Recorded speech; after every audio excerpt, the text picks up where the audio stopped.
Voilà, nous avons donc notre nouveau document ouvert ici. Donc, nous avons dans la partie ici le nom de notre document. Donc, sur tous les logiciels Adobe, on peut ouvrir plusieurs documents à la fois et on verrait ici un onglet supplémentaire avec notre document. Donc, bien sûr, la petite croix, c'est pour fermer le document. Et ici, pour l'instant, je ne l'ai pas, mais je reviendrai. Parfois, il y a un astérix, et quand on voit un astérix, ça veut dire que le document a été modifié, donc il est virtuel, il n'est pas enregistré sur le disque dur.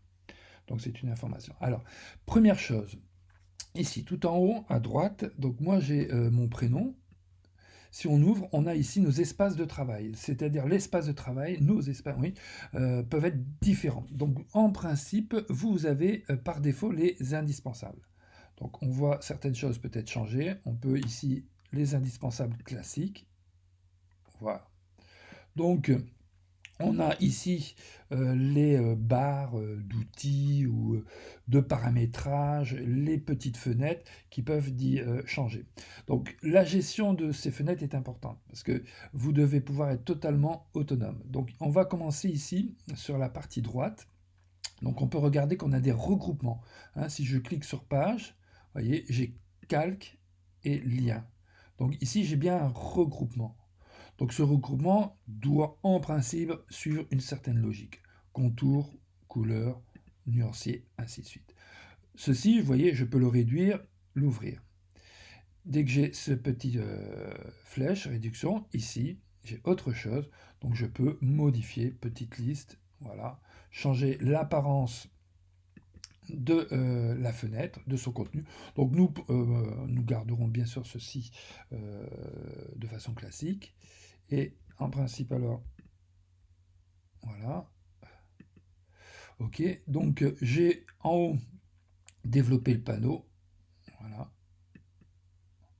Donc ça dépend comment vous aimez travailler. Donc panneau développé, c'est un peu gênant parce que on a beaucoup trop d'informations et on diminue l'espace de travail.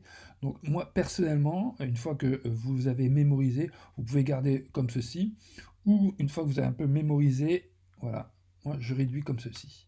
Hein, ce qui libère beaucoup de place au niveau de l'espace de travail et me permet d'accéder toujours voilà, à mes différents...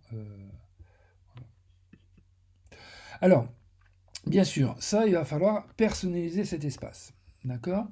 Donc ici, vous avez le menu fenêtre. Par le menu fenêtre, par exemple, je peux décocher les contrôles. Vous voyez, la barre au-dessus est masquée. Enfin, elle n'est plus apparente plutôt. Les contrôles, c'est pas obligatoire, c'est quand même assez utile. Certes, ça prend un peu de place, mais les contrôles sont utiles. Pourquoi? Parce qu'ils vont varier en fonction ici de l'outil choisi. Voilà, d'accord? Donc en fonction de l'outil choisi, vous avez, bon là je vais peut-être pas tout activer, voilà, vous avez différentes barres de contrôle. Donc maintenant, dans la vidéo suivante, nous allons voir comment personnaliser et pouvoir récupérer un espace de travail que l'on aura organisé nous-mêmes, je dirais à la limite, à notre sauce.